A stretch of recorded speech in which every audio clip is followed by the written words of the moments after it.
Cuando escuchamos hablar de psicoanálisis, por lo general retomamos de inmediato a su autor principal, Sigmund Freud, quien realizó bastantes aportes a esta rama de la psicología. Sin embargo, no es el único autor que realiza aportes de gran importancia dentro de esta corriente de la psicología. En este caso, y en la exposición que a continuación se presenta, vamos a ver cuáles son algunos de los postulados de Jacques Lacan. Si bien es cierto que este autor retoma gran parte de los fundamentos ya estipulados por Sigmund Freud, también es una realidad que a través de toda la investigación, a través de todo el tiempo que este autor dedica al estudio de determinados temas, logra concretar aportes significativos para el psicoanálisis. Entonces, la intención justamente de esta exposición es conocer un poquito de uno de los aportes que Lacan hace dentro de el psicoanálisis. Y vamos a comenzar dándole respuesta a una pregunta. ¿A qué se refiere el concepto del hombre del deseo expresado por Lacan? En toda la investigación que estuve realizando para poder hacer esta exposición, yo encontré que Lacan refiere dicha construcción al complejo de Edipo. Recordemos que el complejo de Edipo es donde opera la castración y entonces acontece en el sujeto una nueva manera de hacer lazos con el objeto perdido. Partiendo de este punto, aborda el deseo y la construcción subjetiva de la metáfora paterna, también llamada nombre del padre, donde el deseo de la madre se ve sustituido por el deseo del padre.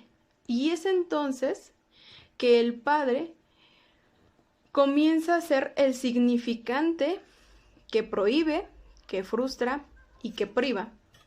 Y esto acontece en el registro real, en el imaginario y en lo simbólico. En tanto como resultado de todo ello, adviene el sujeto deseante, o bien, dicho de otro modo, se habla del sujeto que es movido por sus deseos. Es importante mencionar que este autor también hace referencia que es en los sueños que el anhelo se hace presente como la parte de los más profundos deseos. Y de este modo, la metáfora paterna mantiene un anudamiento entre el significante y el deseo. Recordemos que el significante es parte importante del lenguaje. Es decir, es el significado que nosotros le damos a ciertas cosas, ¿sí? Dicho de otra manera, y citando las palabras de Lacan, el autor refiere que el deseo del hombre encuentra su sentido en el deseo del otro, no tanto porque el otro guarde las llaves del objeto deseado, sino porque su primer objeto es ser reconocido por el otro.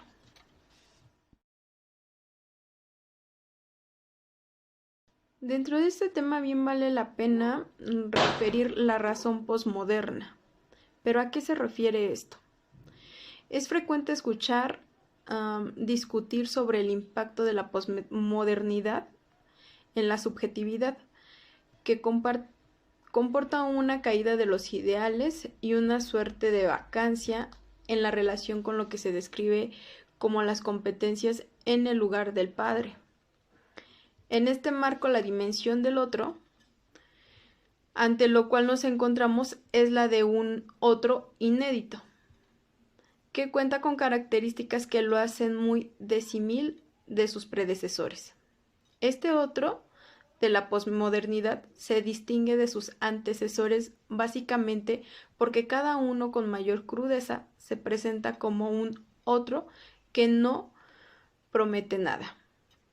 El vacío de ideales y, en su defecto, su sustitución de un mandato de goce parece ser de los signos del periodo. Derivado de lo anterior, vale la pena mencionar que al realizarse la invalidación del nombre del padre, esto suele generar una deliberación respecto a los deseos del individuo, lo cual puede llevarlo a comportamientos que generalmente le van a causar algún conflicto.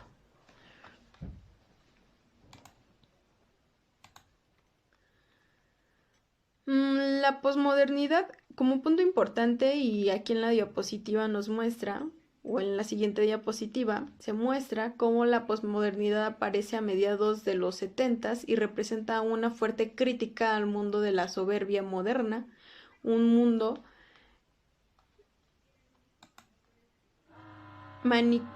dividido por una serie de oposiciones binarias que califican el yo y el otro, el blanco y el negro, el interior y el exterior, el dominante y el dominado. El pensamiento posmoderno combate sobre todo la lógica binaria de la modernidad, haciendo presión sobre la naturaleza híbrida y ambivalente de nuestra cultura y de nuestros sentidos de pertenencia. Las teorías posmodernas desafían la lógica binaria del yo y del otro que sostiene la ideología narcisista, colonista y sexista.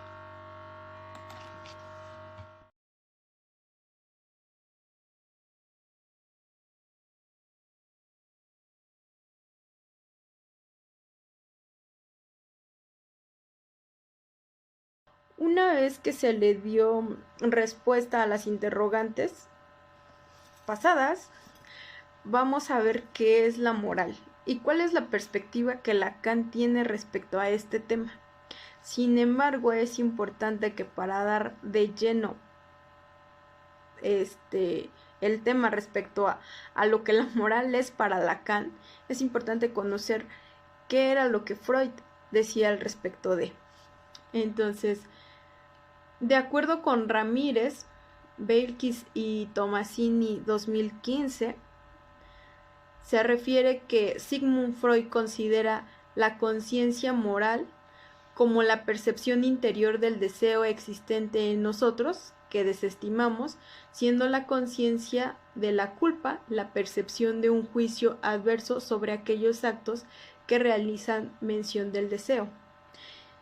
Por otro lado, Lacan refiere: la experiencia moral se supone el análisis, el cual abarca no solo la dimensión del imperativo superyoico, sino también el imperativo original freudiano, donde el yo estaba, el yo debe advenir, es decir, la experiencia del bien decir del inconsciente.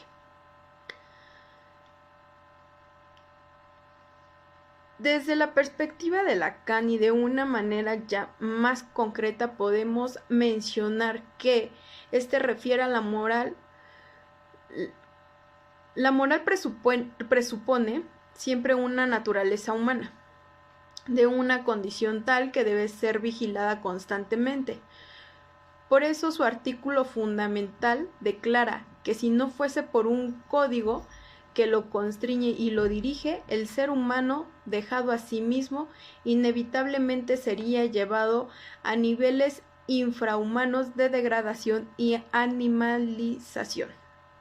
En resumidas cuentas, el ser humano debe ser gobernado por su propio bien, porque de otro modo perdería el buen camino. En tanto se entiende que la moral entonces dicta normas, legisla y establece pautas y vigila para que sean cumplidas por el ser débil y proclive al error que es el del ser humano. La moral está impregnada de un espíritu de combate, de lucha contra el enemigo, reconocido como poderoso pero intrínsecamente inferior al operar a niveles por debajo de la razón. En resumidas cuentas y de manera muy general, podemos decir que la moral es la guía de los actos y a su vez es nuestra guía para poder realizar actos que se encaminen justamente por el bien, ¿no? Es decir, que sean benéficos y tanto para el individuo como para el resto de la gente que le rodea.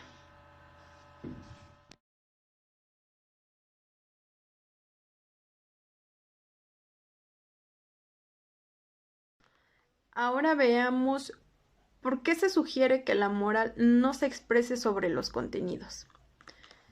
Como ya lo mencionamos con anterioridad, la moral sirve para guiar el comportamiento del individuo. Es decir, es la base que le permite poder decidir de entre el bien y el mal, lo bueno y lo que es malo. Por tanto, la moral tiene como función otorgar el bien y el mal a la acción humana, tal como ya lo habíamos mencionado. Sin embargo, dentro de los contenidos es la ética la que juega un papel importante, pues la ética, por tanto, no estriba en que el individuo luche por conquistar sus tendencias inherentes para conformarse a las reglas establecidas, postuladas como superior. Significa en cambio que el individuo establece una relación consigo mismo en la que él se asume a sí mismo, es responsable de sí, haciéndose cargo de sí en lugar de hacerse cargos, y se constituye como un sujeto ético de su propia acción y comportamiento y se responsabiliza de sí mismo en total independencia de toda autoridad, costumbre o presión social. Por eso la ética es el terreno por excelencia de la decisión de la elección. Es decir, que la ética nos brinda la oportunidad de poder hacer una elección con más objetiva. No hacemos una elección basada en nuestros deseos.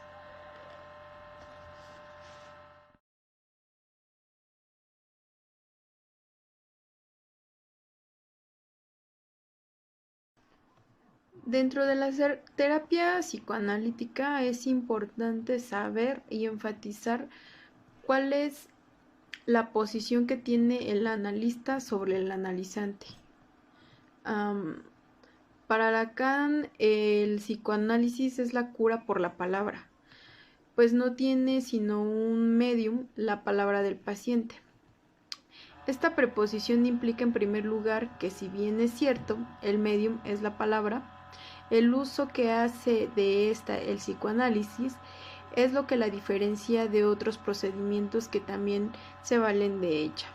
De esta forma, el analista mantiene su posición asimétrica con respecto al analizante.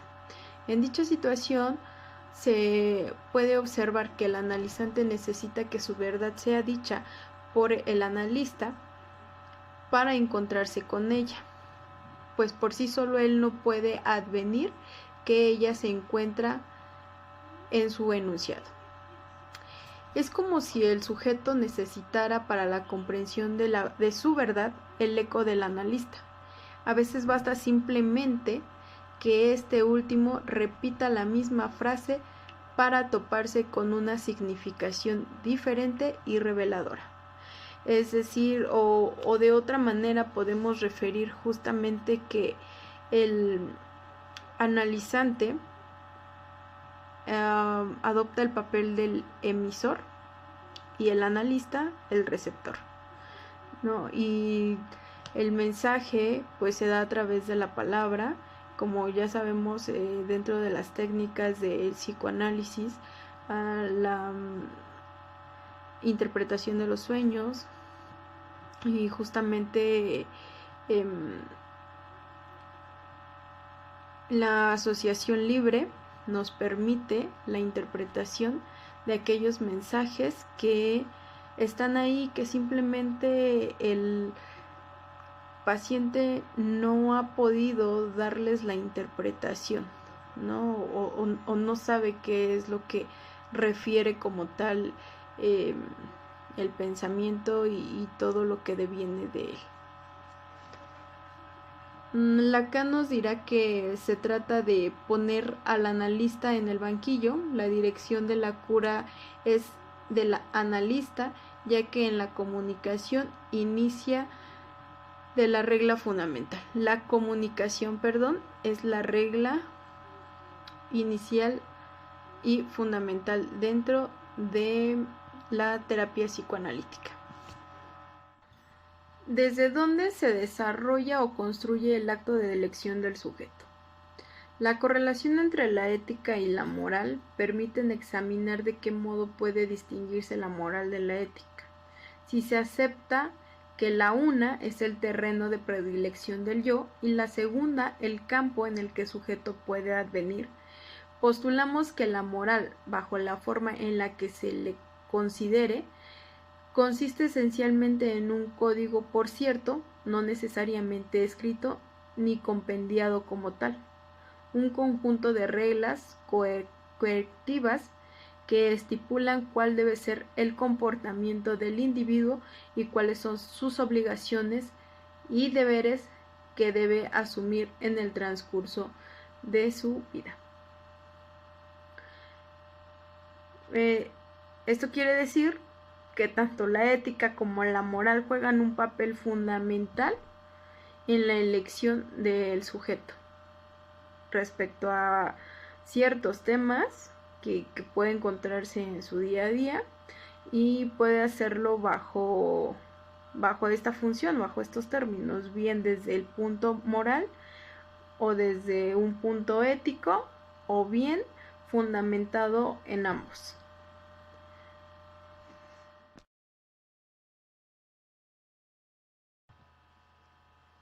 ¿Por qué el inconsciente es ético desde el punto de vista de Lacan? El inconsciente de la lengua es un inconsciente ético en el sentido de abierto a lo electivo. Ante lo indecible, el ser hablante responde con los caprichos de su deseo. La contingencia es el modo lógico en el que se inscribe lo psíquico en el ser hablante capaz de elección.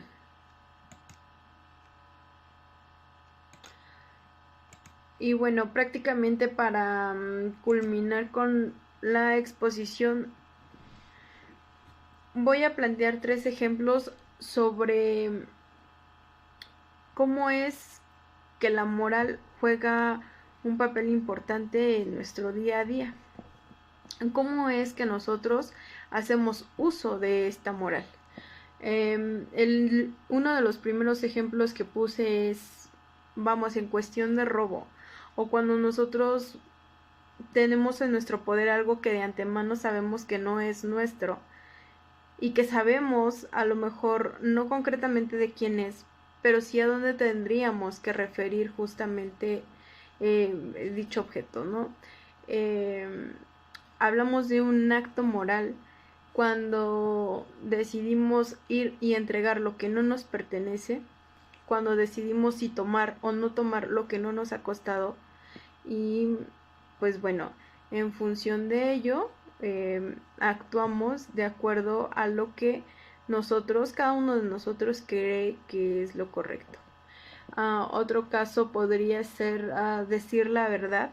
Decir la verdad también supone un acto donde la moral está implícita, ¿no? Porque muchas veces cuando sabemos que bien podríamos o vamos a decir una mentira, sabemos de antemano que esta acción traerá consecuencias, y entonces el hecho de ya saberlo nos pone justo en esta encrucijada de decidir si decir la verdad o no decir la verdad, entre lo que es bueno y entre lo que es malo. Y entonces es ahí donde la moral tiene participación. Cumplir con las responsabilidades en distintas áreas de nuestra vida. No, también hablamos de un acto moral cuando cada uno de nosotros responde de manera pues justamente responsable ante las diversas actividades y responsabilidades que tenemos en distintos ámbitos. Puede ser en el ámbito laboral, en el ámbito académico, con nuestra familia, con nuestros amigos, en distintas áreas de nuestra vida. Nosotros podemos llevar a cabo la responsabilidad desde un punto moral, ¿no? Considero que el tema es bastante amplio, sinceramente un tanto complejo, me ha costado mucho poder entenderlo. Leí varios artículos, sin embargo creo que los puntos más importantes quedaron ahí, por lo menos pretendí, o la intención era justamente que quedaran sintetizados y con la idea principal. Entonces, por mi parte eso ha sido todo. Yo la verdad es que espero con el tiempo poder ahondar un poco más respecto al tema, porque en realidad creo que es bastante interesante. Sin embargo, reitero el complejo, la relación entre lo que postula Sigmund Freud y los aportes que realiza Lacan parecieran justamente tener un grado de complejidad que bien se pueden entender, pero a través de leer de manera minuciosa y estar atento, estar receptivo y buscar por un lado, buscar por otro lado, y entonces así poder hacer un complemento respecto a cada una de las teorías, cada uno de los complementos que pues este autor hace a las teorías y a todo el trabajo que ya posteriormente había realizado Sigmund Freud.